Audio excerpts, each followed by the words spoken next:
I got a few questions for you as far as, obviously your new book that just came out, which I've already read. Awesome book. Thank you. Yeah, I'm not gonna flatter you too much, but it's pretty good. Give me, Mia. Okay, great. So let's go. Let's go. All right, so, one of my personal favorite books is Think and Grow Rich, Napoleon Hill, right? And Absolutely. honestly, I see a lot of comparisons between the two in your book. So, did you write this with the intention of this kind of being the next Think and Grow Rich for like future generations? Yeah, I did. In fact, it's interesting you say that because I did actually when I wrote my book proposal. Hold on one second, buddy. 'Cause it's so fucking hot. It's like 100 degrees in LA. Hold on one second. Let's go. Are you in New York or California right Right. now? Yeah, it's a heat wave. It's like 99 degrees or something. Yeah. Oh, I understand how you feel. Well, the Um, question is when I wrote. It's funny when I wrote my original book proposal, I said I want this to be Think and Grow Rich for the next 100 years, and I'm a huge fan of the book. But I never wrote the book with an intention of it sounding like Think and Grow Rich. I'm glad if some of the takeaways you got are like that, then that's a compliment because I think Think and Grow Rich is a yeah. foundational book. For me, it was a foundational book in my growth as a business person and just as a human being. So, I think that the goal of this book was to serve as a resource for everybody, not just salespeople, but in terms of communication, whether you're a parent, whether you're a entrepreneur or pure sales, doesn't matter what you are. You're not an employee looking to express his value in the workplace. Yeah. So the goal is to give someone a solution for any of those circumstances. And that's that's how I felt reading it. Like it was almost like a handbook. It wasn't just you told a few stories, which was good, but it's also like here's how it works. Here's the steps. So Yeah, it was yeah, it was a really yeah. good read. Thank you. Well, I mean, I think that uh, I wrote it myself. It took me a long time to write because I wanted the book to be uh, not just a dry, boring business book. So I think that when something's more of has a page turning quality to it, and you want to just keep reading, I think people absorb the information better. For sure. So that was really, that was another one of my goals, and also I just think that I wanted, sort of each chapter to almost stand alone. So if someone could just pick it up and read a Yep. chapter, and each it's not so the system, while it is a full turnkey system end to end, each chapter has enough nuggets that you could just read a chapter and get benefits. So Yep. I agree. So you're talking this weekend at the Synergy Global event, right? yeah. What are you going to be touching on? Are you going to be talking on? I mean, obviously, probably your straight line selling program and stuff like that. But what are you going to be getting into? Well, in a seminar like this, an event like this, where it's very entrepreneur centric, because disruption is a theme of and I think disruption is a very misunderstood word, and I think that listen, the truth of the matter is that very few people ever disrupt markets. It's a very Yeah. rare thing. So while it's a goal to have, it's not really. I wouldn't look at it as being like sort of I'm going into business to disrupt the market. It's a good word to raise money with, but in reality, it's not really a pragmatic business plan unless you have a Right. special idea, right? That being said, though, what disruption really is about is more about I think we're almost always disrupting. A great CEO is almost always trying to disrupt his own business. You want to reinvent yourself, make Yeah. yourself obsolete. So I think that the term disruption should be looked more about that way, and in terms of always looking for that next edge Yeah. for that separates you from the pack. And then occasionally, when the timing's right, you can disrupt the market. You know what I'm saying? But it's not sort of it's not the short term Yeah, or for even sure. it's the long term outcome that you can you can't build a business around disruption because it's just too much of a long shot. Yeah, I mean, But rarely is a new company going to come up and I mean, you basically have to reinvent the whole market to disrupt it. So I mean, you have to change entire aspects of something, and that's listen, rare. yeah, I mean, again, it happens, but it's just not. It's the exception to the Yeah. rule, and money is made by little mini disruptions, or Yeah. augmentation. So and I think that's why disruption is a great theme, though. But it needs to be in a certain context. So I'm going to be speaking about the straight line system, but really in a way that's really geared towards entrepreneurs, and how do you use that in a way that helps you raise money, it helps you recruit people. Of course, how you use it to close the deal, but in a very, all from a business perspective. Yeah. Well, that's good. So what do you see like the future as we're in the tech revolution? Some stuff we're going to be talking about this weekend. A lot of the different speakers. Where do you see business in Wall Street heading as we continue Hey, to? Mia, I need the plug. I'm out of batteries. Yeah. Say it again. Where do you see Wall Street and big business going, or not necessarily even big business, but just business in general, moving as we continue forward into this electronic age, as everything's pretty much on the internet? Well, I think that a lot of the great businesses out there are still brick and mortar businesses that are using the internet as well. So it's sort of like it's not just necessarily one or the other. Like look at the huge companies. You have Amazon as a brick and mortar / internet company. Apple, brick and mortar / high tech. They're all, you get it. So I think that no, this is not. This is the wrong one. No, one down. Yeah. I think that the idea is that it's not. You need to be proficient with the internet in today's world, right? And, there are very few businesses that doesn't touch it anyway. But that being said, the same rules apply to running a business. So I think that smart people right now are learning how to perfect both worlds. Yeah, I agree, and that's what I'm working on too. Is doing both, because you can't really do one without the other for sure. So another thing we'll be talking this weekend is cryptocurrency. I've heard. A lot of people on Wall Street have been on Wall Street that have done investing, that are investing minded, don't really like it. How do you feel about it in general? And do you think it's something that will become mainstream as a legitimate currency in the future? And why or why not? Well, you probably know I'm very anti-Bitcoin. I mean, I've been publicly against it. First of all, let me say, number one, I've never bought or sold it. I have no position, so I've heard online he probably short Bitcoin. I'm not fucking short anything, okay? I almost got long Bitcoin once. Someone made me I know exactly how Bitcoin works. I know how to mine them. I know the whole thing. Had a proposal many years back. I'm sure I would have made a ton of money. Where someone wanted me to fund a couple of $100,000 to buy the supercomputers to build a Bitcoin farm, blah blah blah, right? Yeah. I know how the whole thing works with the algorithms and everything and energy expenditure. Here's the problem I have with Bitcoin. And it's not necessarily Bitcoin, all right? I think there's a place in the world for cryptocurrency. And there's going to be eventually a successful cryptocurrency that will be mainstream. I don't know if it will replace anything as much as dollars don't replace yen, that don't replace yuan and so forth, right? There's room for more than one currency. The problem that I have right now, which is really dangerous, is all these copycats popping up. Yes. That's a fucking scam. It's like just a total. Now, I'm not saying everyone is, but the whole notion of it is completely full of shit. It's nothing more than selling worthless shares in a blind pool. Well, back in the 80s and 70s, you had these public offerings that little petty stock firms would do called blind pools, and you'd raise $1 million for nothing. You just put it, it's called a blind. It would go into a company, and each share had a value because the value was the cash value is represented by the money that you raised, plus the perceived future benefit based on the expertise of management, so to speak, because they go out and make an acquisition, right? But they were all manipulated. 98% were manipulated. They were formed to enrich the people who formed them and to trade them, not to benefit people because the value is going up. And that's my real problem with cryptocurrency. Fundamentally, there are some good things about cryptocurrency in terms of what makes the currency legitimate. For instance, that there's scarcity built in. Now, my big concern with that is that that scarcity. Well, the maximum number of bitcoins, I think, is 21 million or something, but it's all based on energy expenditure and super. What if someone invents a quantum computer and all of a sudden you can do these calculations and it takes X to do, and then all of a sudden you can do them all. Well, eventually, okay, you'd exhaust the 21 million, but they would be dumped on the market at once. That's not even it, though. That's just part of it, okay? There's so many holes in it where people, like back with Mt. Gox, back when in the early days of Bitcoin, they found a hole and someone printed 100 million Bitcoins in one day and dumped them on the market, so they then patched the hole. So you have all these things. Now, let's look at the reality, though, because it's also counterfeiting in U.S. currency, right? And here's the good thing about Bitcoin in one sense is that, central governments can't keep printing more and more. They print money to deflate, which creates inflation, right? So theoretically, there's a supposed cap on it.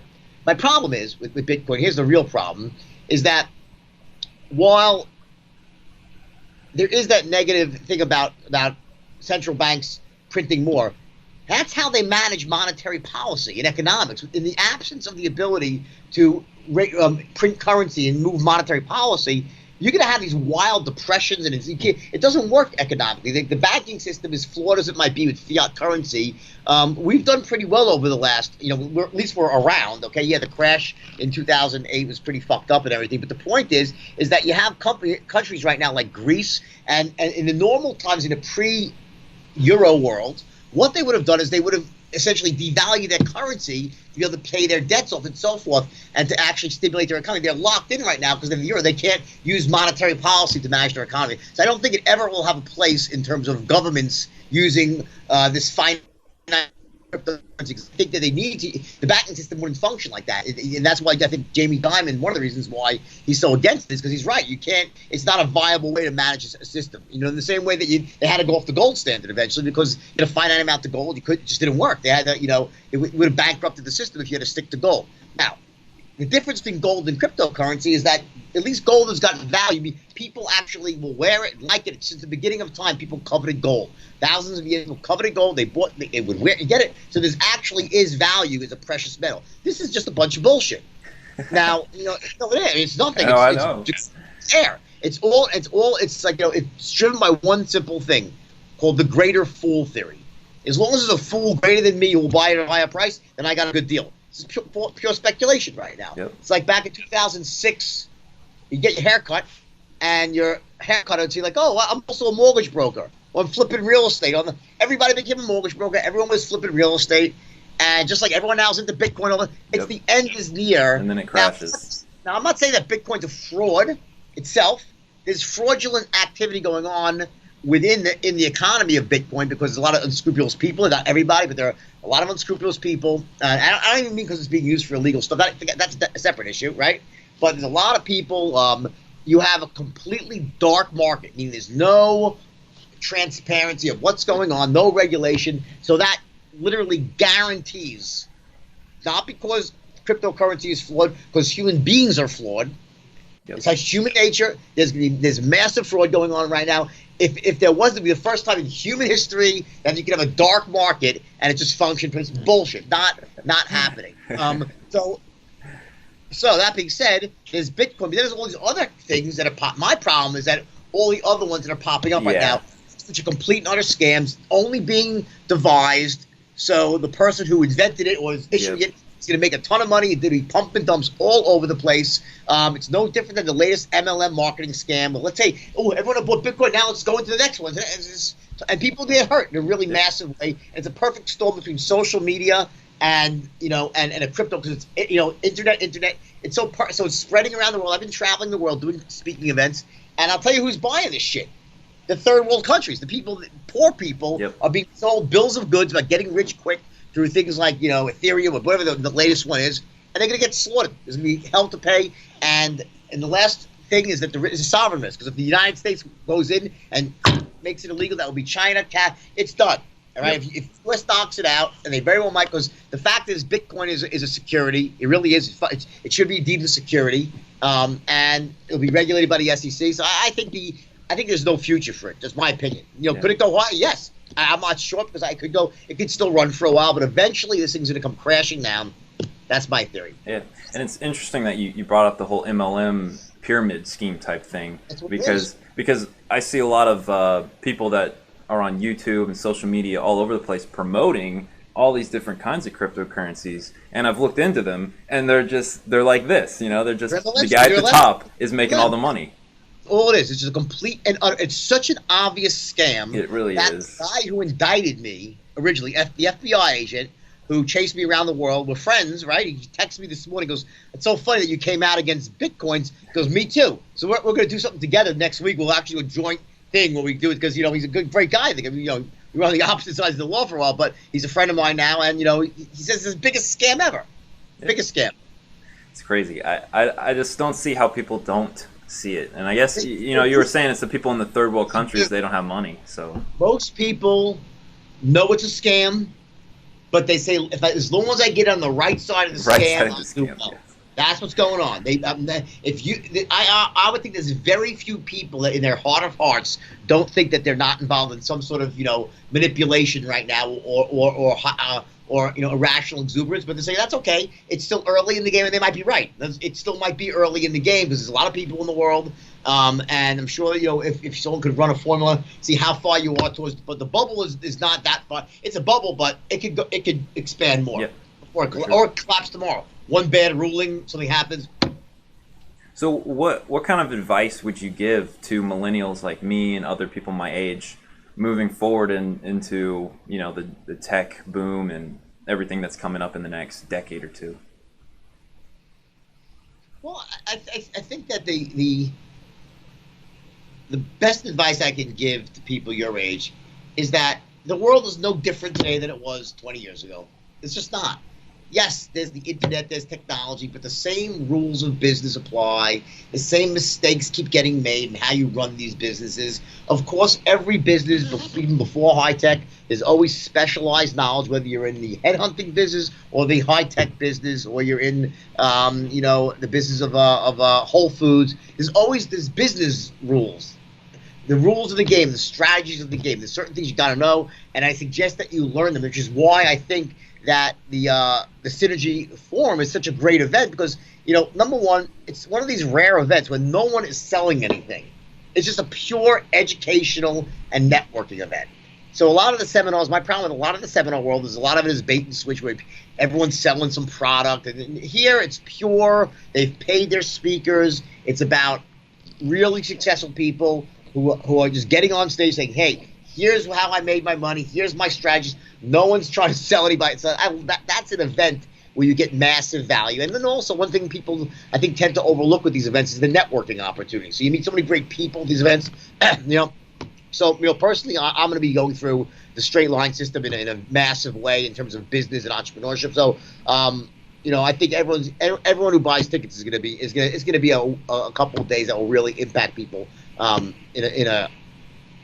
really in a massive way, but also in ways they probably don't even expect. Yeah, I think so. I'm pretty excited to go. I haven't really been to any large seminars like that yet, so I'm pretty excited to see. The first one is there's a lot of really bad ones. I mean, there's some that are so terrible that you just go there and it's like a couple of speakers. They'll have like a Colin Powell, or a famous person, and they're good. And they'll give you a nice little speech, and then they're the bait, and then all of a sudden you'll have 6 people come there trying to sell you the latest internet sensation, the latest stay-at-home and currency trick. You get it? Yep.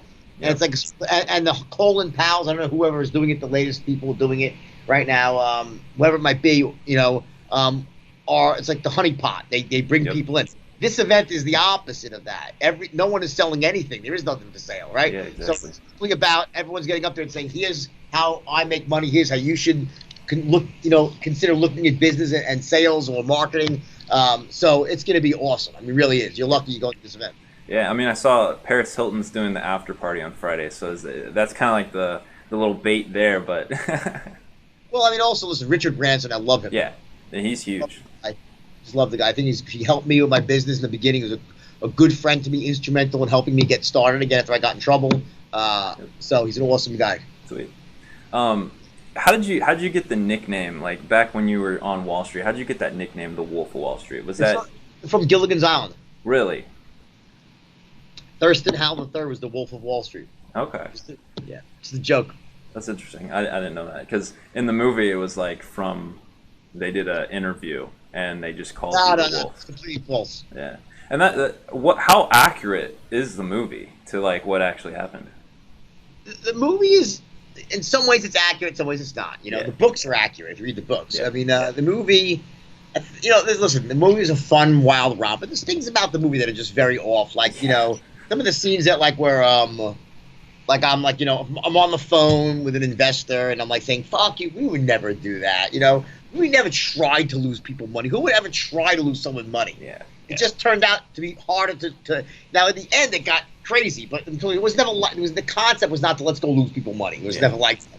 But I understand they wanted to quickly portray the insanity of it all, right? Yeah. It's a great movie to watch. But also, I think the biggest thing that probably makes it sort of deviates from the truth is that the speech when I give where I'm saying I'm leaving, I gotta go, and I say fuck it, I'm staying. Well, in reality, I left.